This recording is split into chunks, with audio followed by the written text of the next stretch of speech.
No, go for it, man. He'll fuck off now in a minute. Fucking no. Brilliant, absolutely brilliant. Yeah, we don't do countdown timers on this show, so if anybody does usually watch Joe or some of the others, they've got countdown timers. What I tend to do is just try and catch Karl out or anybody else who wants to join us. But you will see an unfamiliar face down at the bottom there. We will get into loads of talk about Leeds United tonight and everything else in between. But very firstly, I just want to say good evening to you both. Not seen you for a while, Pod Dodger. How we doing? Doing okay. Not too bad.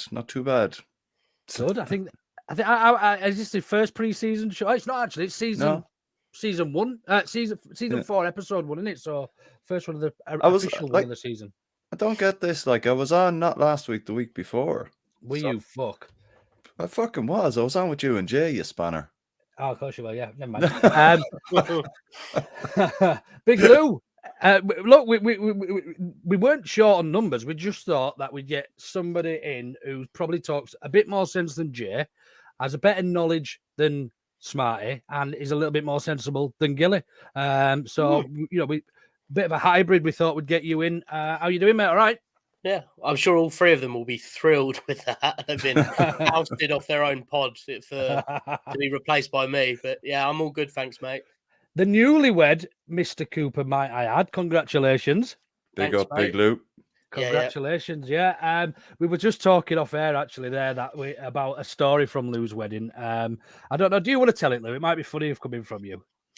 Yeah, so basically, we were just talking about it before we came on air, and Luke was on great form all weekend, and the next day we were tidying up. It was like a DIY wedding, so we had to sort of clean up all our own mess the next day. And we had one of these big Kilner jar dispensers that actually had water in it, I think, the day before. But to get rid of all like the leftover booze and various drinks and stuff to clear up the glasses, we poured them all into this Kilner jar, just to sort of, so it was easy to get rid of. Luke had a bit of a first on when he was helping in the morning, decided that looked quite sort of appetizing, like a fruit punch or a sangria, as it was later called. Poured himself a glass, and we pointed out to him that probably wasn't the best idea. He said, "Why not?" And I said, "Well, that's just sort of a combination of everyone's dregs from last night, plus probably cigarette butts as well, mate." He was like, I literally drunk half in it before I just went, "Lu, has that got alcohol in it?" And I was just like, it was warm. It had bits in it. The texture was fucking awful. It's a miracle you held it down. I really can't believe you didn't throw up. The day I hung over to fuck as well the next day, man. Honestly, I am surprised with myself. Anyway, that's enough for that. Congratulations to Lu and Em on their wedding. We will run a bit of an intro and we'll get into some Leeds United stuff. Hi, this is Don Matteo, and you are listening to the Orta Know Better podcast. Let's do this.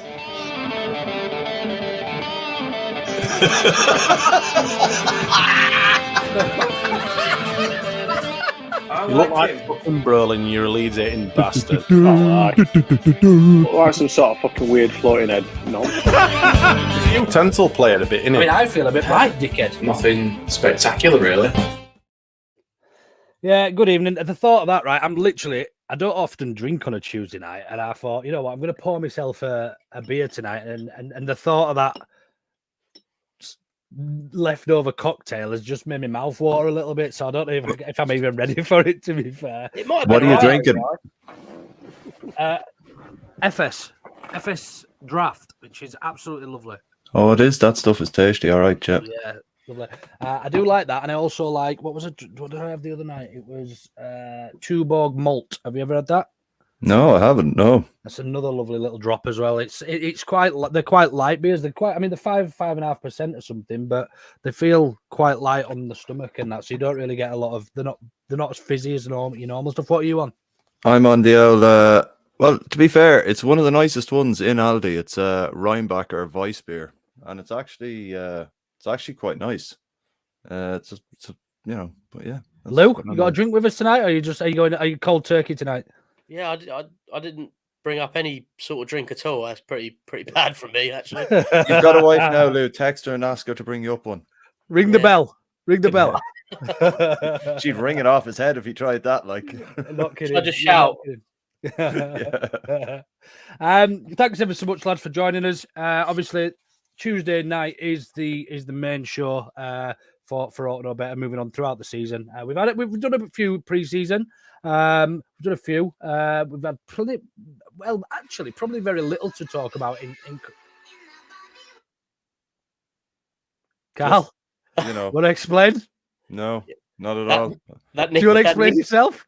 That needs some explaining, I think. Well, Instagram just had a shit fit when I was trying to close it down. It's done it 2 or 3 times today. So yeah, that was that.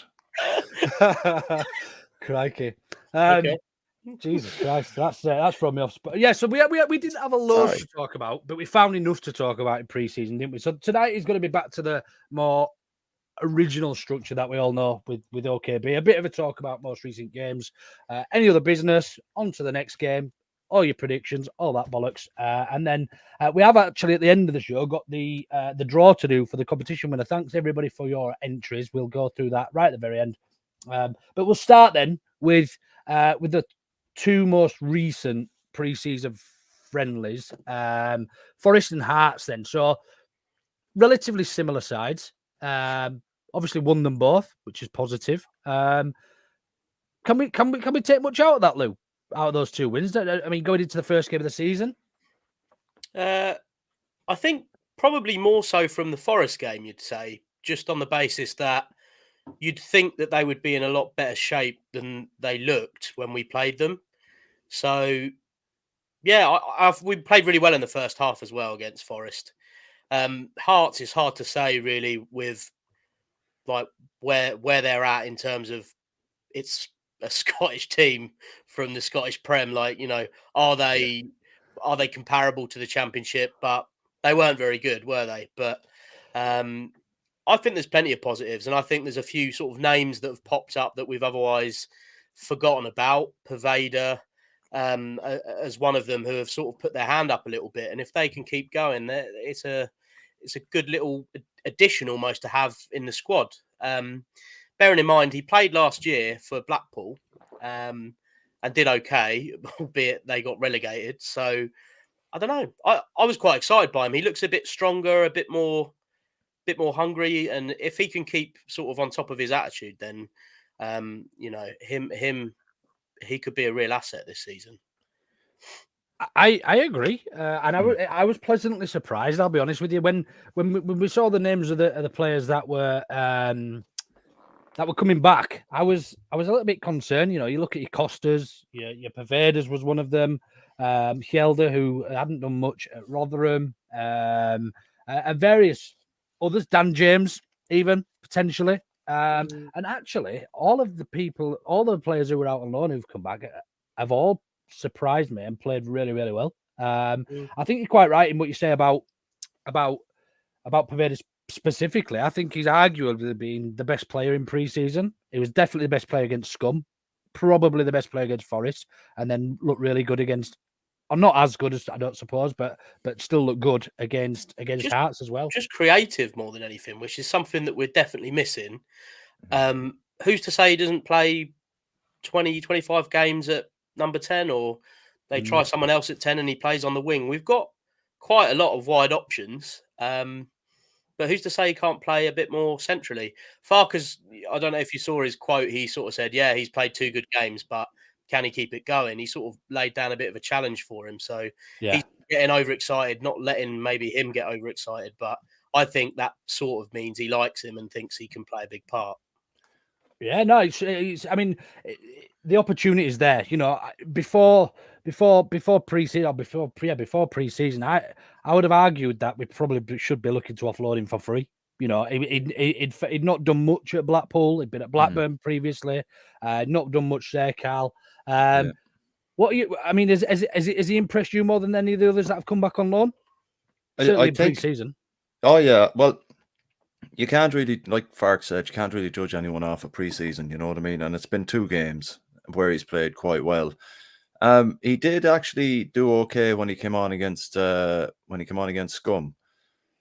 He wasn't the worst player on the pitch by any stretch of the imagination, which was kind of a positive. But I think looking at him in the last 2 games more so, he seems a lot more composed on the ball than he did previously, where his decision making wasn't great.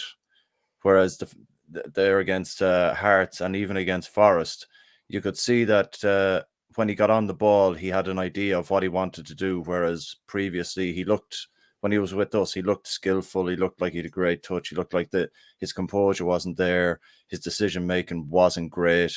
He was kind of like, for me, there was a couple of games last year where Jack Harrison got the ball and he tried running at defenders, but he just runs straight into them. Yeah. He has a tendency to do that as well, but his decision making seems to be a little better, where he understood to let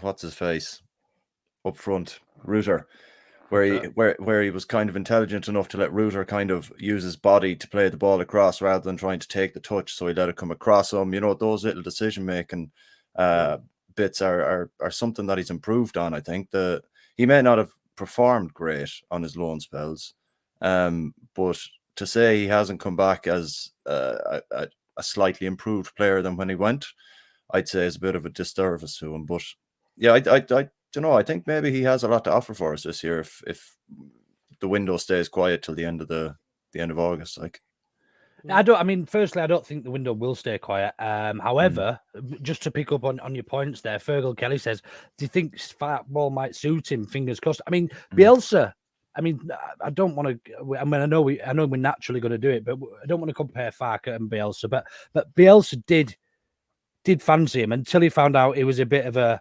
playboy, you know, with all the Gucci gear and sat on the car and all that, and basically just shipped him out on loan when he realised that, you know, it potentially had a bit of an attitude problem, I think at the time. Now, he's obviously matured a little bit. What is he, 22, 23 now?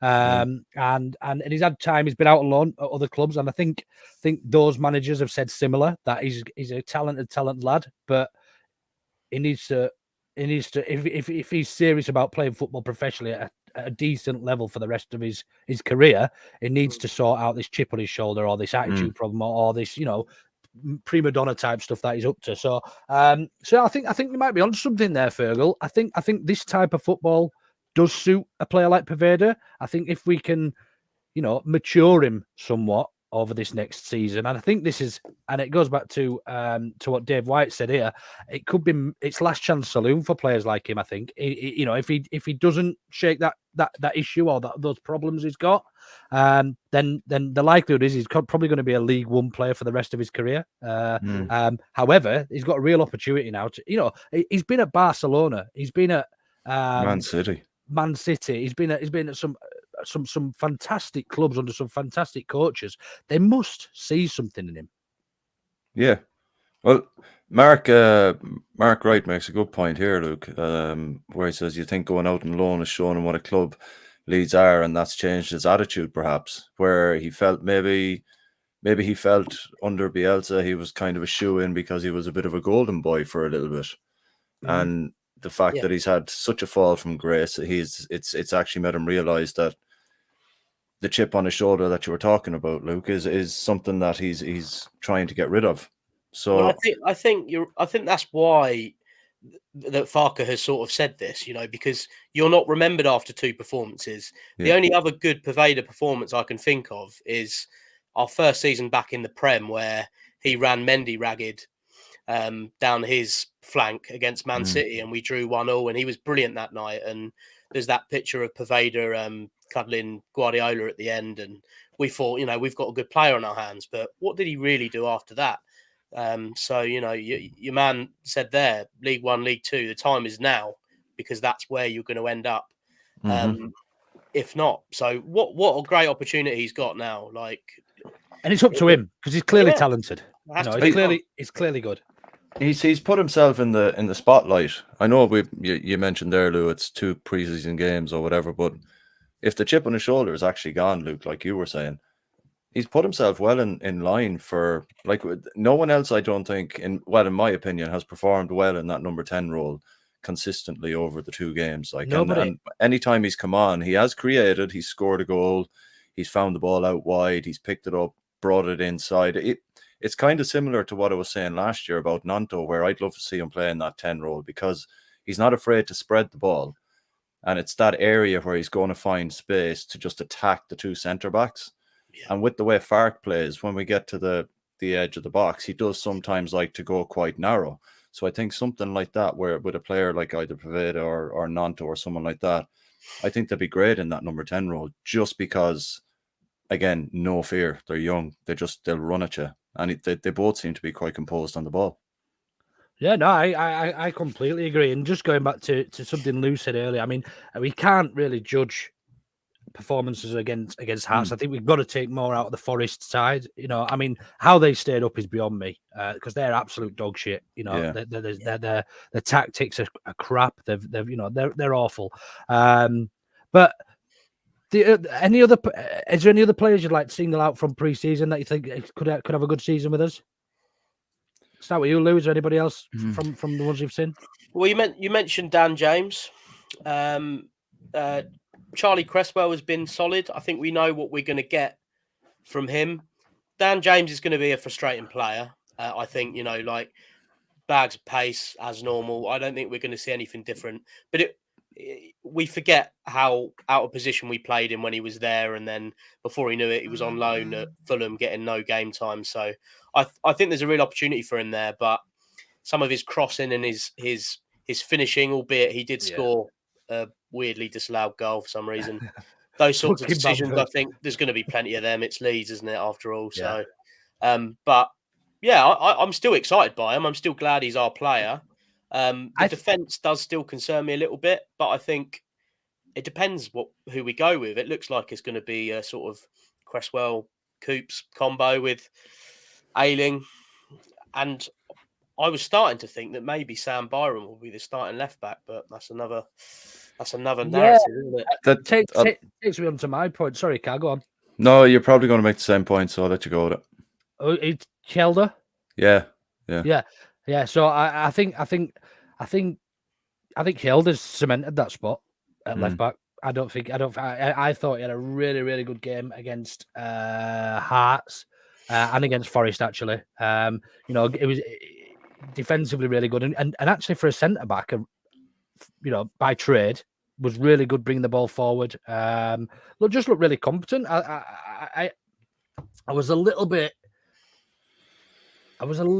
sort of, I don't know what the best word is, but a little skeptical about him coming back, because he was at Rotherham and he didn't pull up any trees. He wasn't loved there. I'm sure Russ, who's in the comments, he used to do a little bit of work down for Rotherham, will back me up on this, but he was well thought of, but he wasn't the player that Rotherham thought they were getting, from Leeds United and Celtic, and that sort of thing. So, but he really excites me this season, albeit against limited opposition. But I think it's the left back spot's his to lose at the minute.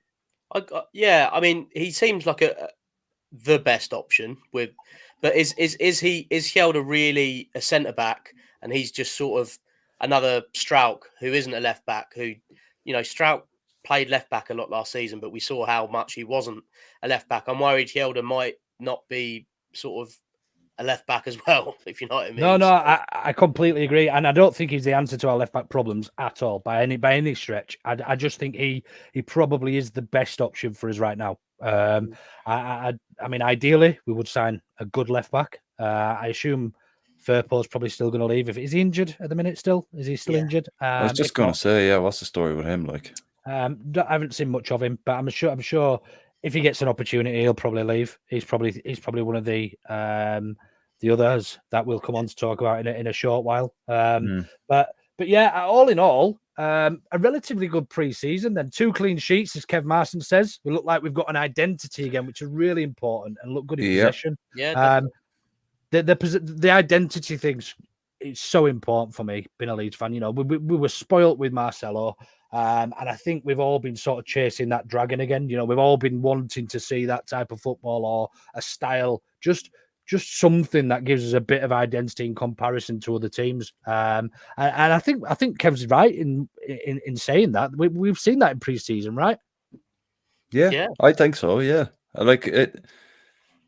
It's well, I know he potentially was out the door before we probably got Darlow in, but he's for Meslier to come out and say that he's more comfortable playing the Fark way than he was last season under Marsh or any of the other managers, kind of puts it into perspective that the players are looking at what he's doing and understanding that that's how you should play football, as opposed to the way Marsh was trying to implement just this absolutely insane, no rhyme or reason to anything that they were doing, and I think we do look calmer on the ball whenever we're playing out. We don't seem panicked, because I think that has a lot to do with the Ampadu in the middle. He's been absolutely solid the last few games. I've watched him even against Scum and Monaco. He was very good. Like, you can see how he'll slot in there. If we do manage to keep Tyler Adams as well, that's a brick wall right there. Like, you know what I mean? And Ampadu, if we have any kind of worries at centre back, he can play centre back, and he can play left back as well, apparently. So yeah, I agree. I agree completely. Completely. I said on Joe's podcast, Just Joe Football Show last night, that Ampadu was the player we should have signed when Phillips left. Yeah. Or that ilk. Of that caliber. Yeah. It's such a highlighted position now as well, with so many teams playing 4-2-3-1. Everybody looks at who the CDM is and all of that, and it is really highlighted in how you watch the football as well. His body position, how he receives the ball from the goalkeeper and the centre backs, and all of this is all very technical. But somebody that does it really well is really great to see. Declan Rice is probably the best example now at the moment. He just Rodri. Just completely pulls the strings, dominates a game, and when they play well, their teams win. Like that, because they are everywhere. Ampadu is going to be that guy. It's really refreshing to see him in there, isn't it? Absolutely, completely agree. He brings an element of calm to the back line, I think, because even for Meslier, having Ampadu in there, because he's actually making the back line a little bit more stable by doing what he's doing and doing it quite well. And that in turn is going to have an effect on Messier's performance and his mentality, because if the back four in front of him, they're not really being bothered or hassled, or that the work is minimum, it makes his job easier, and any saves he has to make then are just ones that are routine, but he's potentially kept a clean sheet. Yeah, absolutely. A couple of things. Russ has just popped up. Hielder picked up a bit of an injury at Rotherham, and when Bramall came in, he played well. That's why Hielder struggled to get back in the side. Fair enough. I did think something along those lines. But Russ's other comment, which is quite apparent, surprised that Lewis Bate didn't feature in the last game versus Hearts when he's done well in the games he's featured in. Yeah, a bit of a weird one with Bate, because he's clearly got some ability, great vision, good passing, and seems to be a bit of the forgotten man by Farker, especially in pre-season games where you think there might be an opportunity to test him. Yeah. Luke, do you want to take that one? Yeah, well, I mean, I sort of put him in the same bracket as JB, really, where he was sort of the name that was floating around when we were thinking of who are our midfield options now, and Bate came up, JB came up, but I mean, JB's had a couple of sub appearances, hasn't he? But we thought he was going to be a regular feature, and that hasn't really happened yet. I mean, I think he'll probably still play a part, but Lewis Bate is probably still right at the back of that pack. By all accounts, I think he played quite well for Oxford United last season. I know they were in a relegation battle right up until the last game. Clearly too good for that level. But I don't think we're going to see a lot of him, to be honest. I'd like to, he's sort of, a great player to watch and everything, and close control, great passer, but too many better options, I think. Do you think, Lou, I from just going back to the Scum game in Norway, I know the second half team from them wasn't great or anything, and it wasn't a massive, there weren't massive players in or whatever, but I thought Bate was probably our best player in that second half, up against that midfield and attack, like. Yeah, but when you think about how many opportunities he's going to get above everyone else, he was in that sort of second, third string team playing, and they were still streets ahead of us, weren't they? You know, they were all Yeah. names none of us have heard of, and it was Hannibal. almost, it was the sort of football we got sick of watching, really, in many ways, Yeah. where it was being dominated in all areas of the pitch, but this time it was by names we didn't know. So it's odd, like so much PTSD from last season, and I didn't think I was going to be on the whole. Do you know what? It would be nice to win some games in the Championship, and which we are going to. I didn't enjoy the Premier League in the third season. Like everything that could have gone against us did go against us. Luke mentioned earlier about how bad Forest were. Forest are shit, and Everton was shit, and they managed to stay up. And Everton is even worse. But the Forest thing was just, all right, Awoniyi is going to start scoring goals now all of a sudden. Like terrible striker, hasn't looked like doing anything. The last sort of 7-8 games of the season, starts scoring goals against everyone, and you just think, like, why is this happening? There's no rhyme or reason. You're still a bad footballer. He looked awful the other night against us, albeit in a pre-season. But you know, what is that all about? Yeah, nuts. We got sucker punched an awful lot last year, Lou, didn't we? In certain games where we were just shit, Carl. We deserved to go down. Well, like overall. I'm not saying we weren't shit, but there was instances where we just got sucker punched. You know what I mean? And there was games we could have won that we should have won, look, it evens itself out, balances out over the course of 38 games. You know, you ride your luck, and you get some luck, and you don't get lucky on some occasions, and ultimately it balances itself out, and we're playing Captain Obvious here, lads, but and we've only had a few games, but get your cape on. You can tell we've got an actual proper coach now. Yeah. Did we have one proper coach last season? Other than 3 games under Javi Gracia made us a little bit more solid, and then he fell to pieces. Like, we haven't had a good coach since Bielsa. It's as simple as that. And that's why it looks different all of a sudden, and it changes everybody's. I'd agree. Like, losing games with a good coach is not going to hurt anywhere near as much, because you'll win more often than not in that league. Yeah. We look fitter. We look so much fitter as well. Yeah.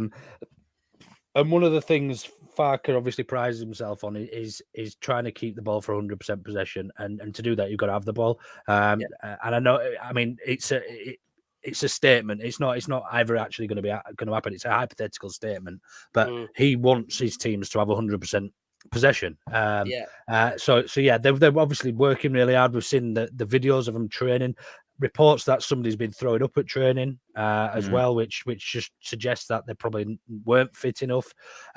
It's a nice position to be in, and it's nice to go into a season, regardless of what league we're in, to actually know that we're going to be playing some attractive football, things the fans want to watch, and actually going to win a few games. You know, we won 7 games since Bielsa left. It's not fun.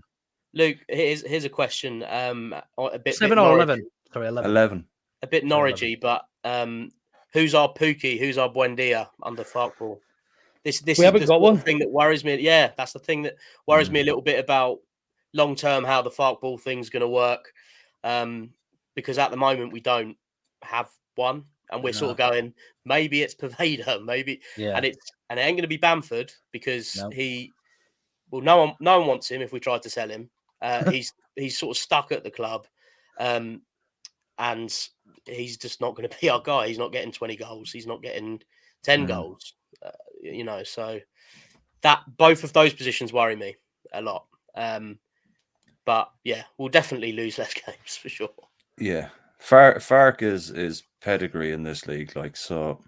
It's difficult to kind of look negatively when you look at how we played against Scum, and then to produce kind of, you could see the improvement at Monaco, you could see the vast improvement against Forest, and then to go to Hearts. I know that they finished 4th in the Scottish Premier League. They're in Europe this season. Yeah, that team is going to be playing in the European, not the Europa League, the Conference League, I think.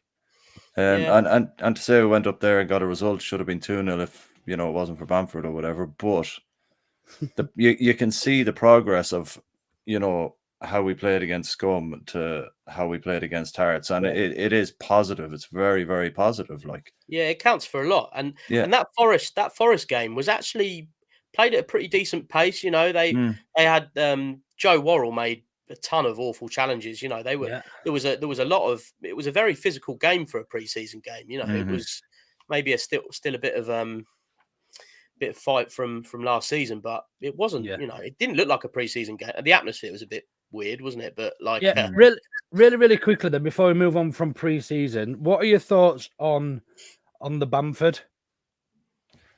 I couldn't care less. Fuck it. Same. Just get on with it.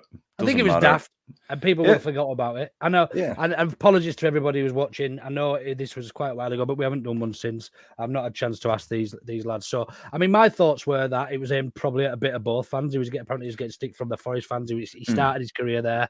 Probably getting a bit of stick from Leeds fans because of his season last season. He's put his fingers in his ears. He's not fucking told them to piss off. You know what I mean? We move forward, don't we? Unfortunately, he's then got injured at Hearts anyway. But Lou, do you have similar thought? I've got a lot of angst towards several players. Bamford's one of them. I thought initially, it was at the Leeds fans, but if I was a striker for Leeds United, which I never will be, I never could be, but chase your dreams, brother. Yeah, never give up, dude. Never give up. If I was getting as much stick as I was on all platforms and in person, then I'd probably give a bit back. To be fair, so I'd be 10 times worse than that. I don't mind it. The guy probably, still really cares and that sort of stuff. Like if he comes back and scores a few goals, then he's everyone's golden boy again, and people change that. No, I never said anything bad about him. Ours is a little more documented on here, so we'll never get away with it. But I don't mind a bit of feistiness. It's fine. He's a professional. He's still a fucking human being. At the end of the day, he's still a human being. He's not a robot. Do you know what I mean? He's getting absolute pelters online. He's had death threats from fans. He's had, just stupidness. But I'm over it completely, and I was over it at the time. I've said as much on Twitter and in some of the group chats. I mean, we move anyway. Just before we move on, Jay's made a good point in the comments. Oh, Jay, that couldn't join us tonight. Oh, nice one. Yeah, but someone's already called him out for dodging, so that's all right. He said, "What I've noticed already in pre-season, we're not getting done by a diagonal long balls to our fullback areas. Love to have stamped that out. That just goes back to the, we can actually see because progress. We had wank fullbacks. Yeah, but that was a lot to do with the tactics, man. Jesus. Yeah. Come on. Yeah. We were shit. Anyway, lots of moving parts there, isn't there? Right then, we'll move on to have a little bit of a chat and see what your thoughts are on the rumoured new away shirt. There it is for everybody who hasn't seen it. If you haven't seen it, you're probably living in a box. Boxed. Hey! Excellent. This is not a paid partnership. But if you want to get involved. Yeah, if you do fancy sponsoring this box, then 2 beers would do it. But and a boiler. But yeah, we seem to be moving. This peacock is propping up everywhere, isn't it? Yeah. This peacock pattern. There's even a little peacock on the back of the collar of the new shirt, the home one. That isn't an official picture, by the way. This isn't confirmed. This is just a rumor that we're showing. So yeah, I mean, what first of all, Lou, give me your thoughts on the color scheme, the shirt itself, and then let me know what you think about moving back towards a peacock themed badge, if that was the case. Yeah, the peacock badge thing made a little appearance at the media day as well, didn't it? Was it the one on the ground that they were sort of standing on top of? I quite like the whole peacock thing. It's quite old school, isn't it? But it feels a little bit more thoughtful than the whole awful Gaviscon, man. I mean, we don't really need to get into that. We all know how embarrassing that was. So it feels like it's on the right path. I love all that. I think it's a nice shirt. We've definitely had worse shirts. Oh, loads worse. I like it.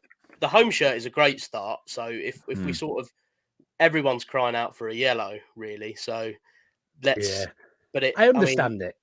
Yeah, I understand it. The sentimental value from years and years of having yellow away shirts, but that is a lovely shirt. Like it or lump it, it's a lovely shirt, and it's different for me. I mean, some people aren't going to like it. People who dress like 60-year-old men probably won't like it, like Gilly and a couple of other people. Jay probably won't like it. I should imagine. People who But yeah, it's one of them, innit? It's we've got to potentially probably going to have to wear it, so we're going to have to like it anyway. And I'll buy it. I mean, I'll definitely buy that. Yeah. Can't be any like the everyone complained about the bus seat one, and it turned out to be one of the better ones.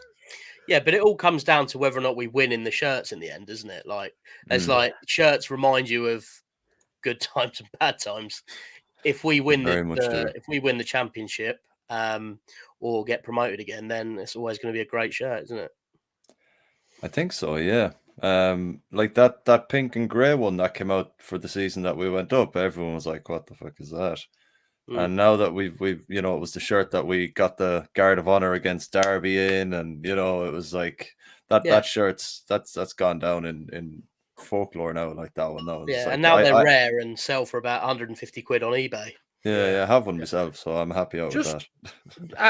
What are your thoughts on moving towards the peacock stuff then, Carl? Would you be happy with that transition? I would be, to be fair. Well, I would be, to be fair, because I think sometimes you need a bit of nostalgia.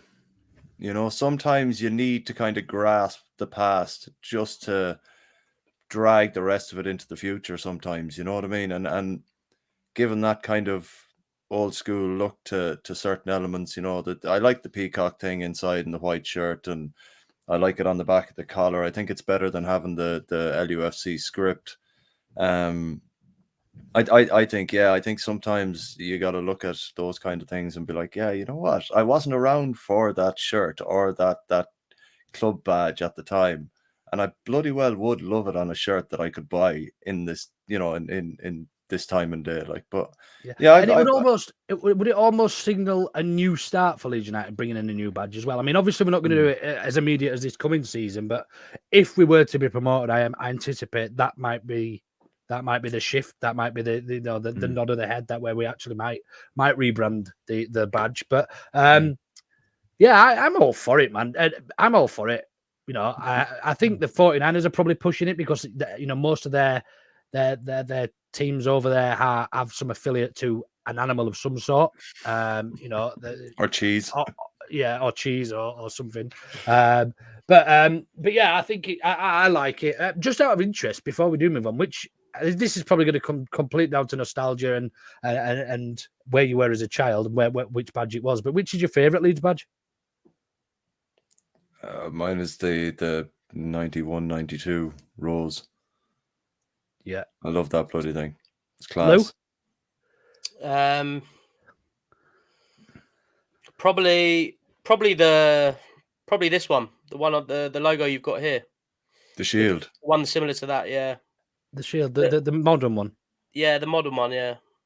Yeah, your favourite? Well, I don't know. Hey, I'm not going to judge you for it. If it's your favourite, it sounded like you were judging him for it. Yeah, I'm just surprised. That's all. That's mine. Fuck off. Yeah, you fucking stand your ground, Lou, man. mine's actually the smaller version of the Yorkshire Rose with the LUFC script under it with your boa. You remember that with your boa? Do you not think that some of it is like 49ers?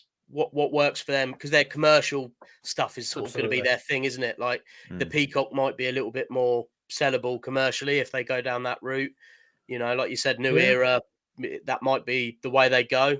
I'd rather a big peacock on the side of the stadium than Robin Cock, to be honest. A peacock rather than a cock called Cock. Yeah, a peacock rather than a Robin Cock. Literally. Hey, I like it.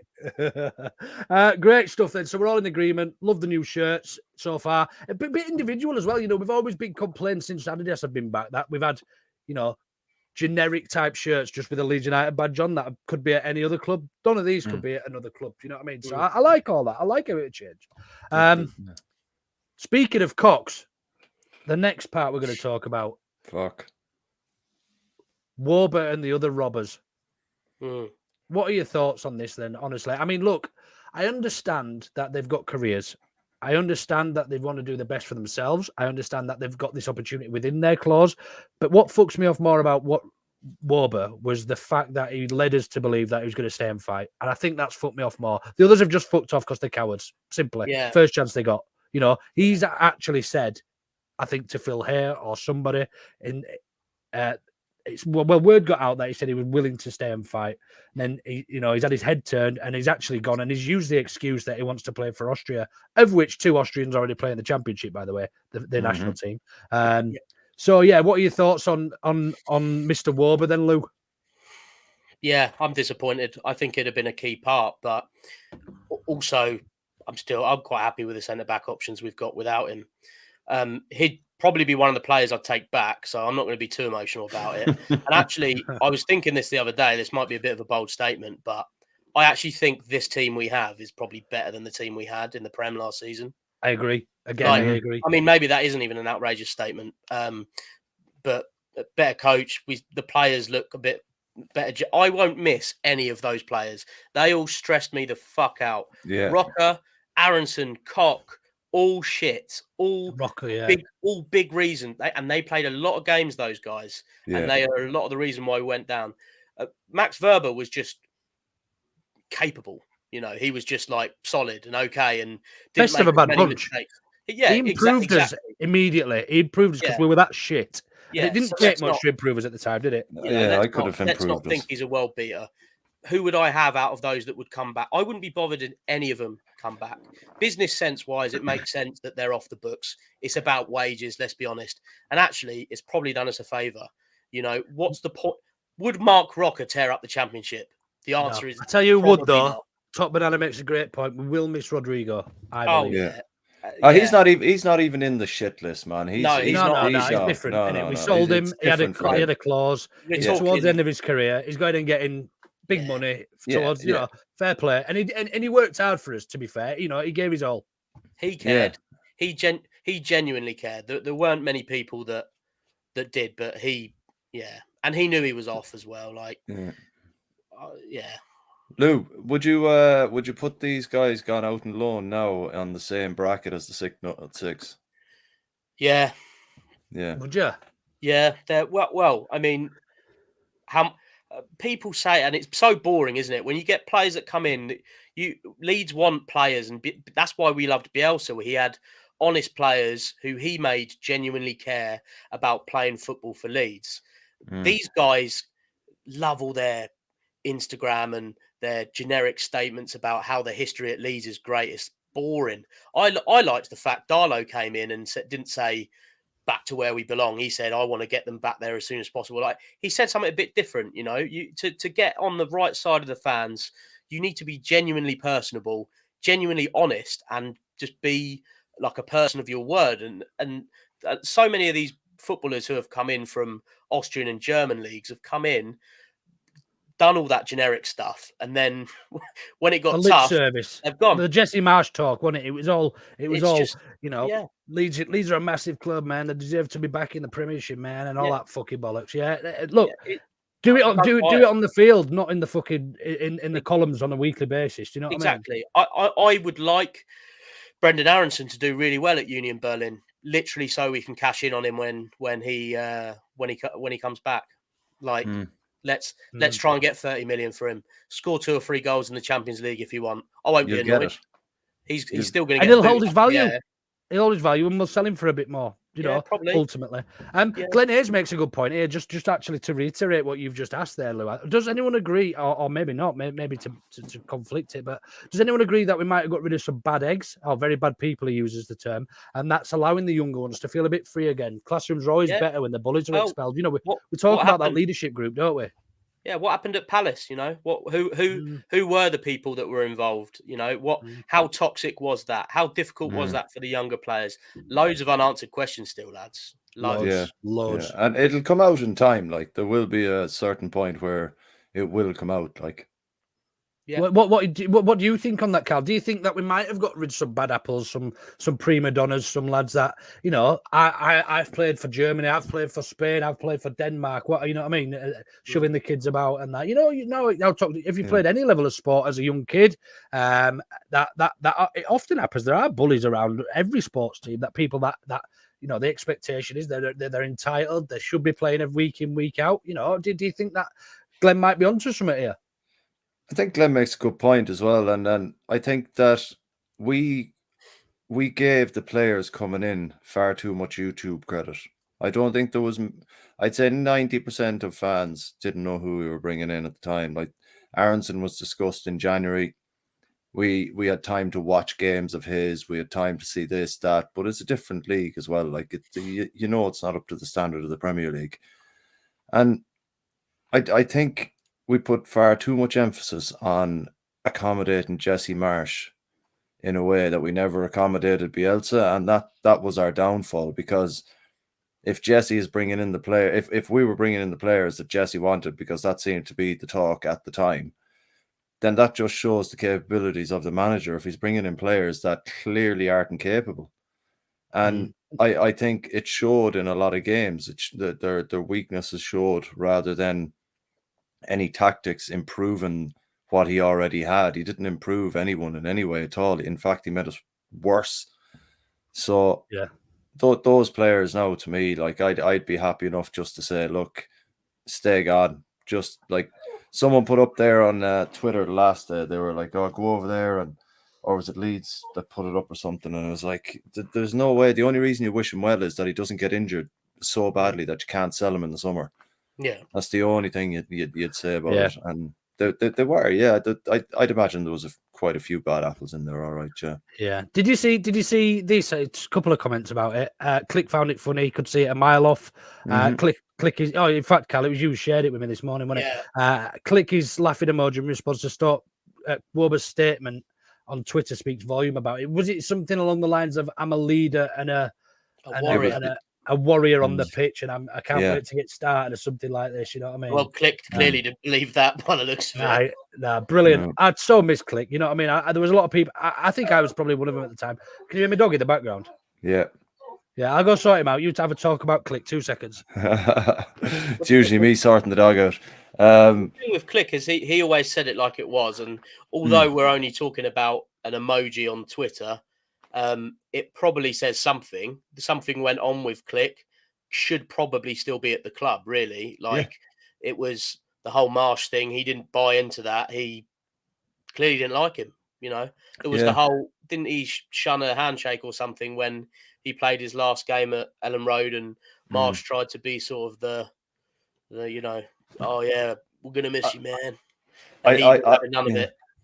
I think the game against Arsenal, when we started playing out wide, he'd brought Clicky on after about 55 minutes, I think, in that game. We started playing out wide a little bit, you know, Bielsa-esque in certain areas with Click and a few of the boys, you know, teaming up.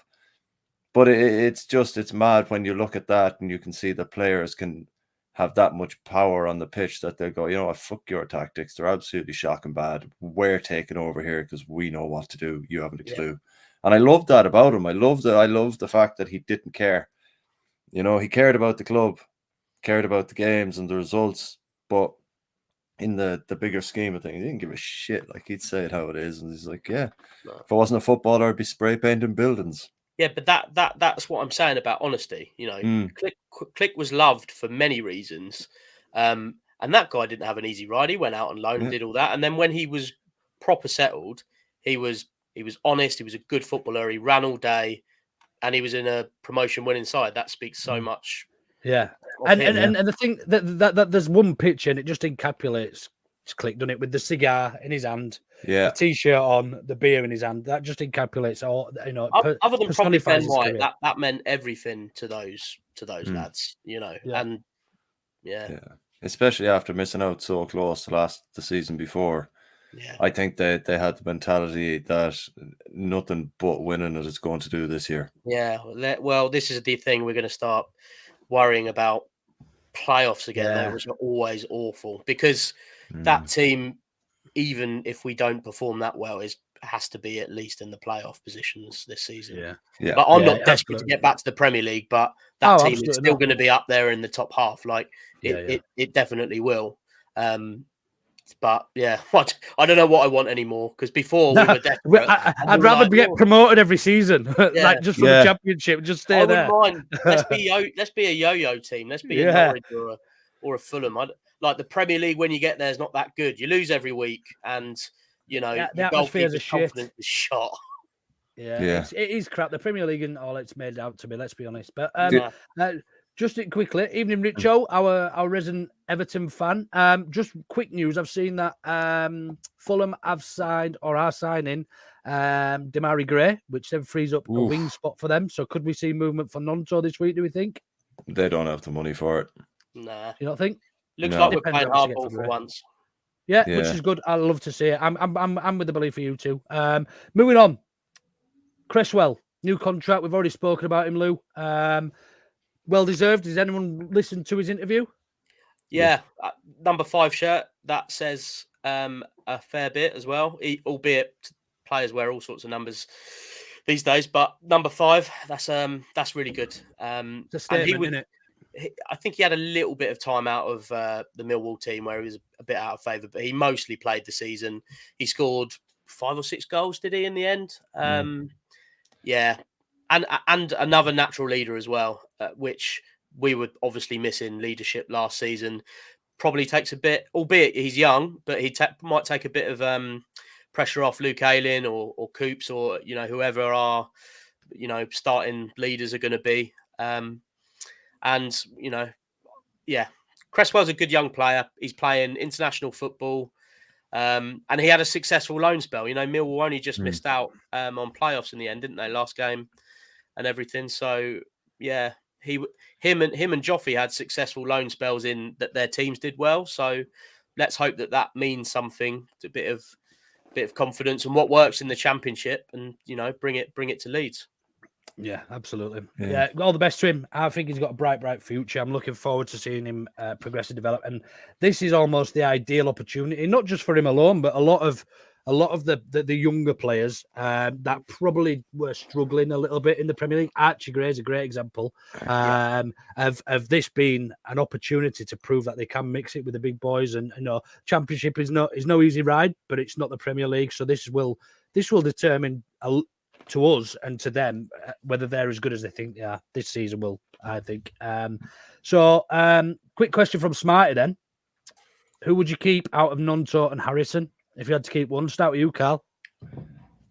Nonto or Harrison? They're both fairly inconsistent at times. Nonto got a bit found out. Harrison has got the experience to get out of the Championship. You just don't know with Nonto. It's a tough one. Say for argument's sake, we're offered 25 million for both, and one of them has to stay. I mean, we're never probably going to get that for Harrison, but I think we might get that for Nonto. But hypothetically speaking, let's say there's 25 million. Everton say we want either Nonto or Harrison. Who would you let go at that rate? I'd let Harrison go. Lou? I'd keep Harrison all day. I'd let them both go and get fucking 50 mil. Again, and it's probably going to be a narrative I'm obsessed with now all season because I've said it, and I have to stick by it. But attitude, literally on that basis. Harrison will run all day. He doesn't flap his arms about and whinge. Nonto's been found out. Harrison is inconsistent. That's the Italian way, though, isn't it, Karl? Well, it's just the way it goes. What the fuck? How annoying!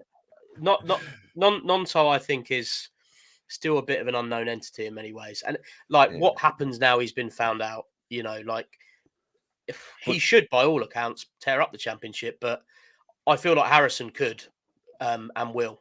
So how about this, Lou? How about Nonto was only... Salve. Otherwise I would. I don't actually know how to do it, mate. Sorry. So how about Nonto's attitude changes in the next year and a half because he's actually playing a style of football that is more him rather than what he was asked to do last year, where it was just get on the ball and run at people and hope for the fucking best. Do you think a bit more structure in how we play will benefit him more in a year's time than it would holding on to Harrison for another year, another 2 years, and then his value starts to drop? Whereas if we improve Nonto as we have him now, and the potential is there, if he plays well in a better system, it could net us more than 25 million. It could be one of the reasons we go up. But Harrison is always going to be devaluing. And he's still not an England international.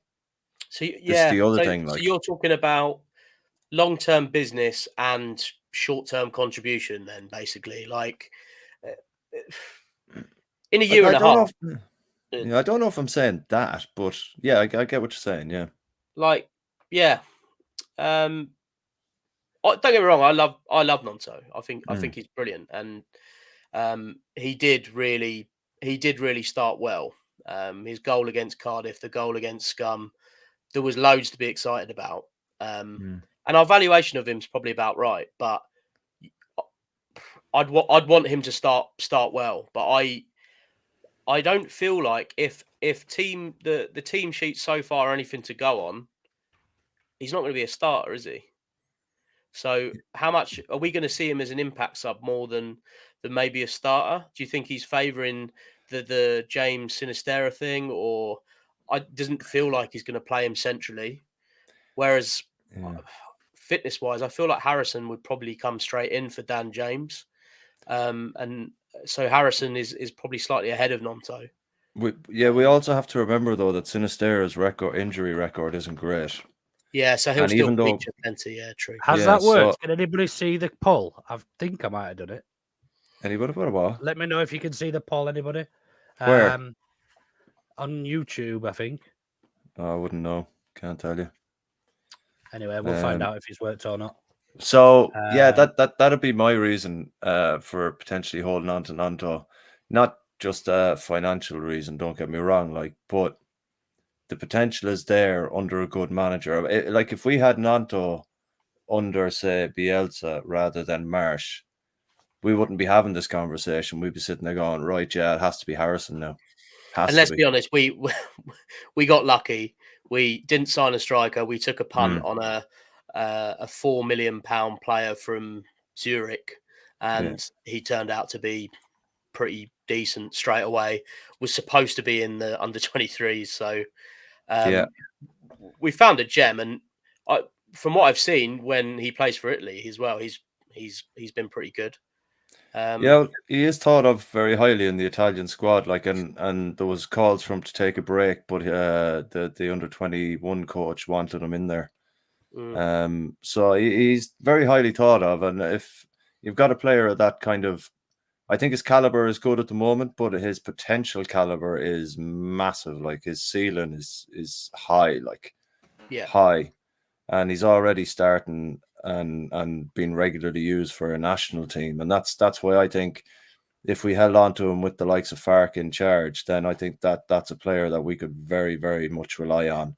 So if we're making if we're going to make a bold statement just for a laugh, say Nonto gets enough game time, what sort of goal assist return would you expect from him in a league like the Championship? In a wide area, I'd expect at least 10 to 12 goals and about 7 to 8 assists. Yeah, I was. Who's that from? Goals. Nonto.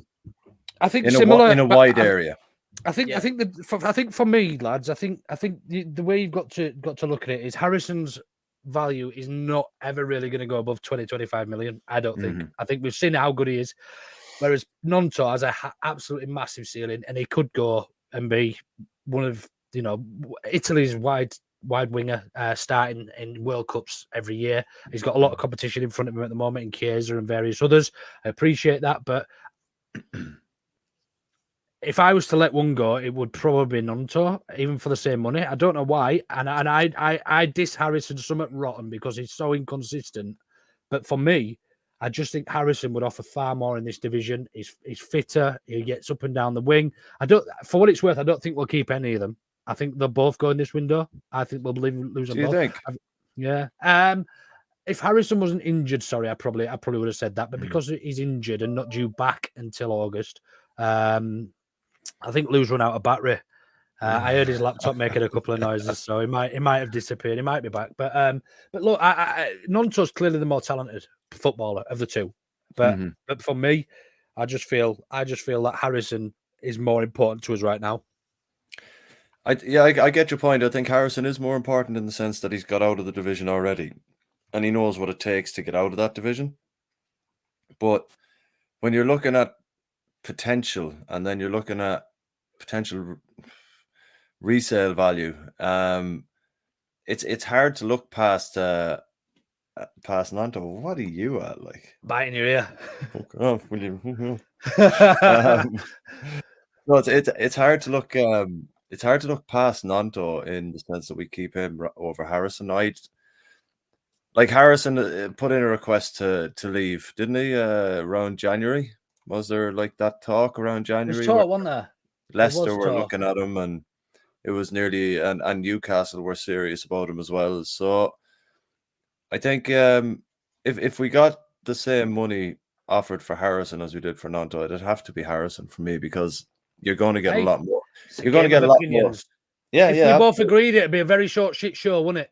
It fucking would, you know. Let's move on, because we have still got quite a bit to get through. Congratulations, Charlie Cresswell, on your new contract. That's how we started that section. Yes, well done, knows Charlie. how we got onto a poll about fucking Harrison and that. But anyway, we move. Yeah, Jamie, please do special like. We've got 140 of you in watching. I can't see how many likes. Probably not enough is the answer. But yeah, please do it a like and do subscribe if you don't already. Next bit, then, we're going to move into Cardiff on Sunday. First game of the season. Exciting. We've got Buzzer coming over for a game. First time in age. Maybe he's not coming over for a game.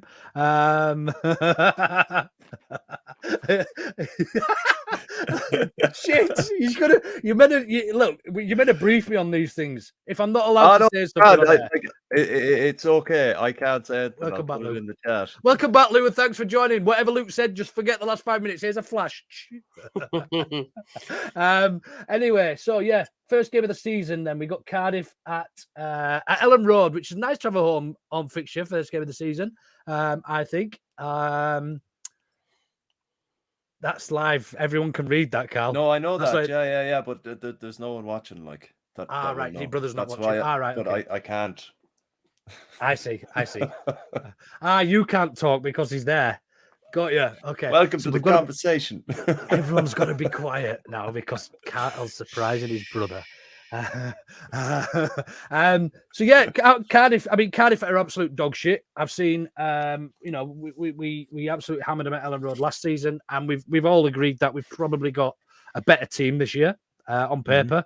Cardiff really struggled. Their manager, I know somebody who did somebody on Twitter said that they did some research on their manager for something or other, and apparently he is Marsh from Wish.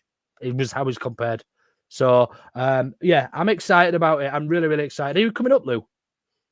No, not for this weekend. No, completely understand. Now you got the old ball and chain. It's not that, mate. Ipswich away is my first one, hopefully.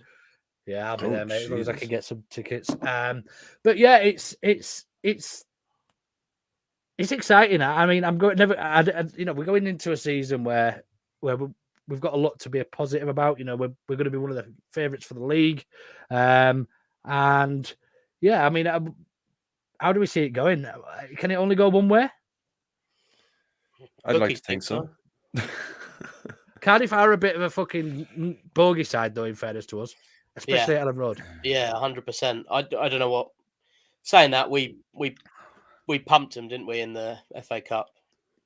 Yeah, at our place. I was there. I went down to Cardiff, and honestly, I think we were losing 2-0 down at Cardiff at half time, I think. Then Perkins scored a late equaliser. That's right. Who's to say how it will go? Just I think it's just important to get a win on the board, and then get the momentum. I don't know anything about Cardiff. I know that they were shit last year, so let's hope they're shit again this year. Literally, that's the best analysis I could give on that. I think the Leeds are always going to be fancied in the bookies odds all season, so we're going to see a lot of teams at 7-8, sometimes 9-1 to beat Leeds, especially at Ellen Road.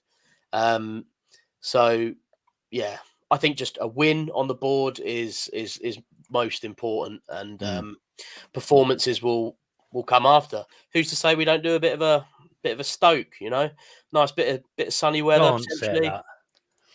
Don't say that. Well, like, you never know. It could be Ampadu with his first goal. You never know. Just to give you a bit of an idea of where Cardiff are. So they through the summer, they've released.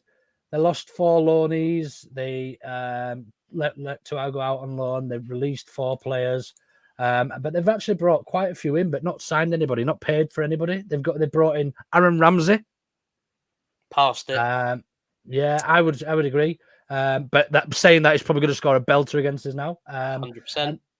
And then they've also brought in a centre back who I don't know, and another player I don't know, left winger, Karl Grant as a striker on loan from West Brom. Josh Bowler again set for a second season on loan. They've not really improved that squad, and they were shit last season. Yeah. Really shit.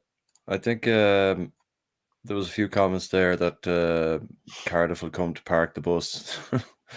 We're probably going to get a lot of that. Oh, Cardiff can't sign anybody. They're under an embargo. I forgot about that. Thank you ever so much, Danny. But I said a couple of weeks ago when Cardiff did sign Ramsey, I was like, he'll be injured in pre-season and out till Christmas. So, he's not playing Tuesday, Saturday, is he? Let's be honest. He'd be looking to play. No, but he will play first game of the season against us. Yeah, and score a brace. Yeah, for sure. Yeah. Lou, man, we don't bring you on for this shit. All right, man. Sorry, it's force of habit from last season. Like I say, PTSD. I'm having medication for this, mate. Let's break the habit, Lou. Let's break the habit, man. 28 days. That's all you need. Yeah, I'll try. Sweet. So, how are we seeing? How are we seeing it going then? I mean, realistically, I don't want to score predictions, but is it going to be similar to Hearts where we have possession of the ball for probably 70 minutes, 75 minutes, and they're chasing shadows, and we just try our best to break it down and score? Is that how we see it going? I feel like, although it's sort of different in the Championship this time, with a lot of teams sitting back, I think it will be important to get an early goal to sit on and be comfortable with actually protecting that lead. If we can do that, then it ruins a team's game plan to sit back, essentially. It means they have to try and score. So if we can score any first half goals this season, then I think that will go a long way to us being solid and up there where we expect to be. Yeah.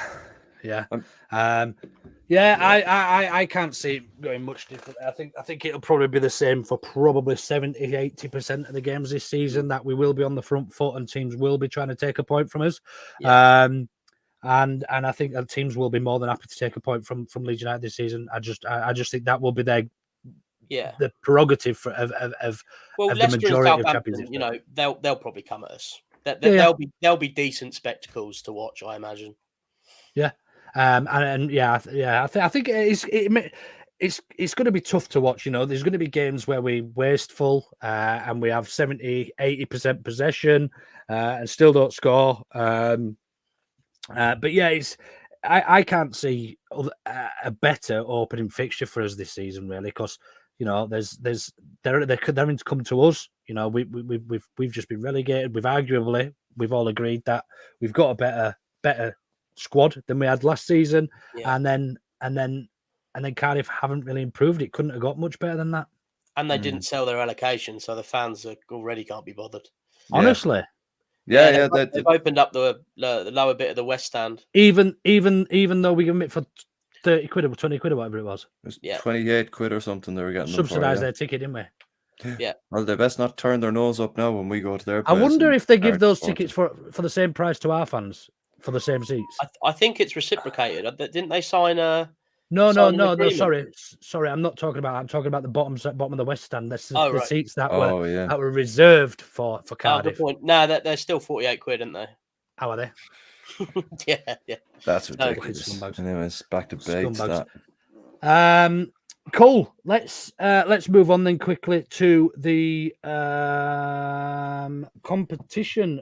No, to some predictions. Let's take some predictions. And Karl, you very kindly offered to start proceedings for this season and jot them down. So I'll take your prediction first while you're doing it. I'm not doing it this year.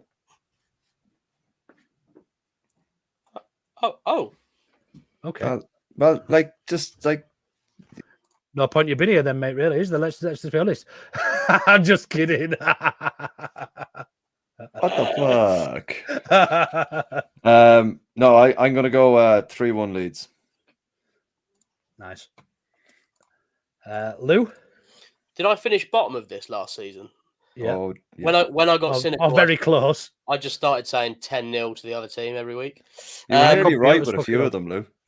Yeah, I wasn't far off, was I? 2-0 leads I'm going for the first game. 2-0 Leeds. Okay. I'm going. I gave a prediction on Joe, so I've got to stick by it. 5-0 Leeds. 5-0 Leeds. And can you see the comments, Lou? Do you want to just pick one at random? can't we see usually any go with the comments. first. Oh, you Pick can't a see any. fan. No problem. I'll pick one at random then. I'll just stop here. 2-1 Leeds. Tom Brown. We'll take that. Tom Brown Thinks for it the will be a top fans. game. Tom Brown for the fans. If Smarty or Jay are in the comments, have you managed to see theirs? If not, just put them in the group chat, lads, because I can't be out scrolling up, if I'm honest with you. 2-1 the fans, yeah. 2-1 the fans. 2-1 the fans. Cole, Smarty, we aren't scoring that many with. Hey, you watch. Yeah. Sinistera, mate, hat trick. Yeah. And then goes off after 60 minutes with a knock. Who plays up top then? Let's have a bit of a chat about that. Oh, hold up now a second. Hold on. He's somehow managed to get on his high horse here. I don't know if he used a step ladder or what he used, but he's definitely got up on it there. And that's a kid's rocking horse that he's got on. Oh, that's gold. Yeah. Who do we see? Let's have a talk about the lineup then. How do we see he's lining up for the first fixture at home? I don't see it being too different to Hearts. Maybe one or two changes in there. Do we think Meslier still starts over Darlow? Yeah, I think that looks to so. go until there's any interest, which there clearly hasn't been any, and I don't blame any club for that. It feels like he's going to stay, doesn't it? It does to me, yeah. Things can change quickly. There could be noise on social media about it tomorrow. You never know, but I think so. Forward wise, who do we go with? The only actual striker that we've got is probably Joseph. Now, with assuming Reter and Bamford aren't going to play, which it doesn't look like they're going to. You know, do you go with a proper striker, or will he just mug us off and go with Dan James at number 9? What about Willie Nonto? He's played up for top before. That was my next thing. Is he winning? Is he going to be winning any headers? Let's make our way to the striker anyway. Let's start at the back. So we're all agreeing with Meslier, yeah. Yeah. Mm-hmm. Who starts at left back, Hilda or Byram? Hilda. I think he'll go Byram for some reason, but we haven't even signed him yet, though. Yeah, true. I think that will happen this week, though. Yeah, I do, but I still think it'll be Hilda who starts there. Right back, we go with Luke. Yeah, it's going to be because Drama's still got a knock, hasn't he? Hamstring. Yeah, he's missed a couple of games for a knock. Yeah. Two centre backs then. Obviously, Cooper's probably going to start. It looks like still club captain, no change there. Who's going to partner him? Is it going to be Stroik or Cresswell? Feels like Cresswell, doesn't it? Especially with the Stroik. Yeah, I was going to say with the getting the number 5 shirt, it's probably reassurances he's got that he's going to play and this and that, because there was talk on another podcast. I won't be long, but his agent was on talking about the new contract potentially being offered and what it would mean to Cresswell, and it would mean reassurances that there would be certain amounts of game time as well. So you kind of, I'd probably go with Cresswell and Cooper to start, although Stroik hasn't done anything wrong in pre-season. Yeah, I mean, Drama went on loan to Cardiff, didn't he? And Danny said here that he might be ready for the Cardiff game. Will he be match fit though? You know, Luke's played well, scored in the last game as well. I think it'd be difficult to drop him. So are we saying Cresswell and Cooper then centre backs? I think so. In front of him, then we got Ampadu and Gray. Are we saying? Seems to be. It's all we've got, really, isn't it?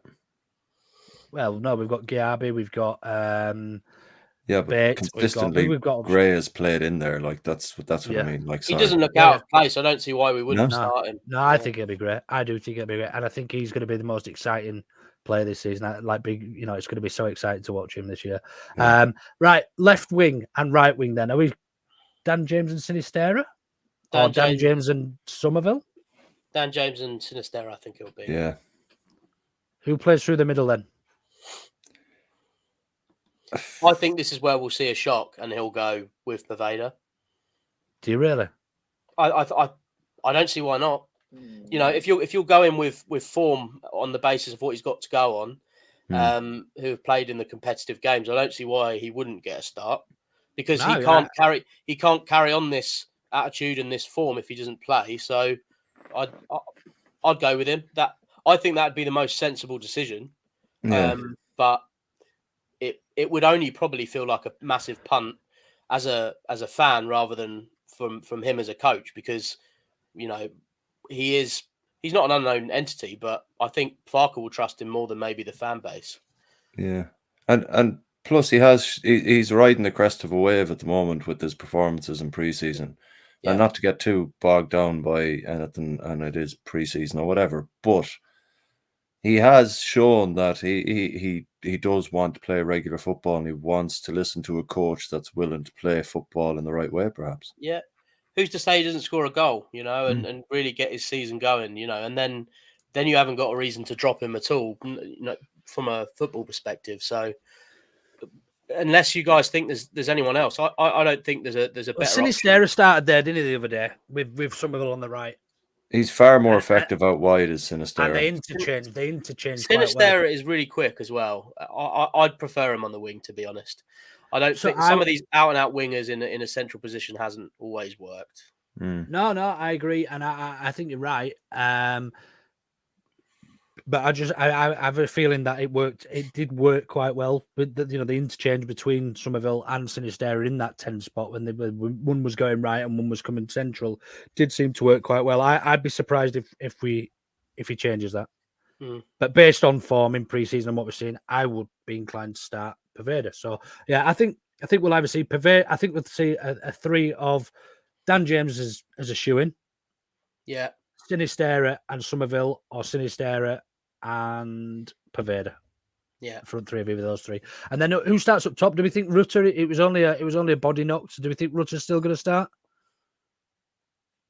I think he started more games than he hasn't in pre-season. So yeah, I think he'll start as long as he's fit, provided he's fit.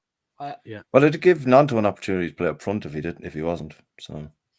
Yeah. So let's suggest let's suggest Rutter and Bamford are injured and are unavailable. Who plays up top then? Nanto. Yeah, I guess so. I mean, I would, but we've never seen him play there for Leeds ever. No, we haven't, but I don't think he's all of a sudden going to go, right, Matteo Joseph's our striker that's available, let's play him. I don't think that's going to happen. I like Matteo Joseph. I think he's a good little player. Again, with international experience, and he was good last season in the under-23s. He might be ready. I don't know, but first game of the season's big call, isn't it? It's a big call, Lou. You're not wrong. It is, yeah. We'll see. And look, we've got to trust this new process, new management. We've got to get behind him and the rest of the team as well. So let's do that. And I'll be there. And first game of the season, it will be absolutely banging. Geldart has not impressed me. He's probably been the least impressive for me in pre-season. No, I don't know what he does. I don't know what his position is. Still, I don't think he knows himself. No, and it's a shame because he is obviously really talented. But what is he, a midfielder? Is he a striker? No, nobody knows. I don't think Sunderland even knew. They played him up front, but I watched quite a few Sunderland games because they were quite good young side to watch. But I don't think Joffrey did that much really. Like he looked as frustrated as he did when he was at Leeds, and he was only really an impact player who came on and done some good things, but. I don't know. Weird little player, Joffrey. I don't really know what to think. He's clearly good, isn't he? He's clearly good, but he's almost not mobile and athletic enough and aggressive enough to be a striker. Winger. Yeah, doesn't seem to do that well in isolated positions as a 10 or in the centre of the park, and he's not sort of good enough or strong enough to be a 9. So what about an 8? I know we're dropping him back from striker to 10, but. They did it with Sam Greenwood, didn't they? Well, he's strong enough to play 8. He's fit enough to get box to box. A lot fitter than McKennie was in that position. Yeah, I was about to say I prefer him there to McKennie. Yeah, and maybe that's more where he's able to break up play and get on the ball a little bit and just be one of those players who just gets it and gives it to someone who can do actually something with it, you know. Yeah. Maybe something like that. You never know. Down the middle is definitely where he needs to play. And if that's in the 8 role, I'd be more than happy to see him try it in there as well.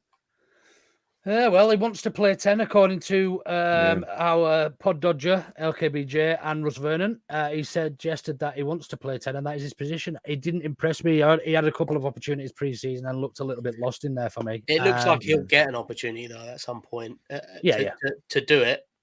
Completely agree. If we were going to pick a wild card pick, do you think it will be Poveda as opposed to someone that we're not expecting to see in the striker position? Yeah. I think they'd be most sensible based on form in pre-season. It'd have to be, wouldn't it? Yeah. Cool. Right. One last thing, then, and then we've got a couple. In fact, we'll go through these comments very, very quickly that have started. If Ampadu scores the winner, do we get a B and C with Jay singing that tragic song that he wrote on Twitter? Absolutely not. Jay's never allowed to speak those words in public. He's got a restraining order as well. So absolutely not. Alison Adams asked, has Byram signed a 1-year deal? And then Tony Shea says, Byram signed a 1-year deal. I haven't seen it official, though. I haven't seen that anywhere. Unless we've missed it while we've been chatting.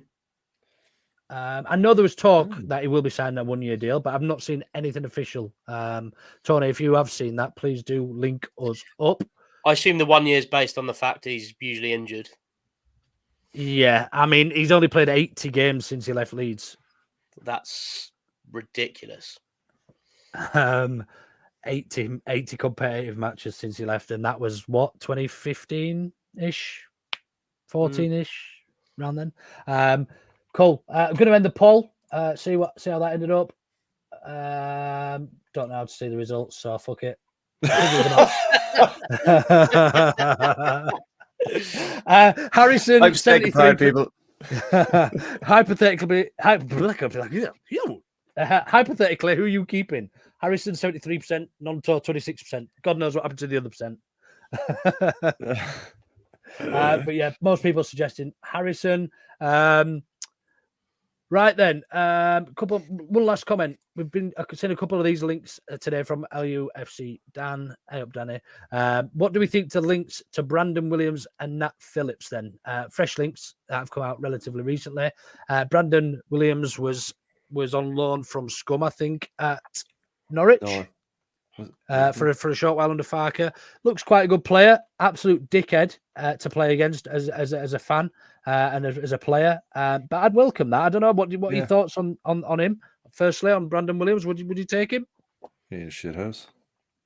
Yeah, I said this on Twitter. I don't know if you saw when we beat Norwich 2-1 at Ellen Road, the Joffrey last minute goal. I was sat in the west lower bit because Norwich didn't sell their allocation, and when Brandon Williams and Tim Krul came off the pitch, there was a section of us giving those two a little bit of banter, shall we say. So, yeah, Brandon Williams, shit house to play against, ex-Scum, but a good footballer. Is he not still signed on at Scum then? Did Norwich sign him? Is he a permanent fixture there? Who does he play for at the minute? I thought he was on loan, to be honest, but I'm not sure. But where is he now then?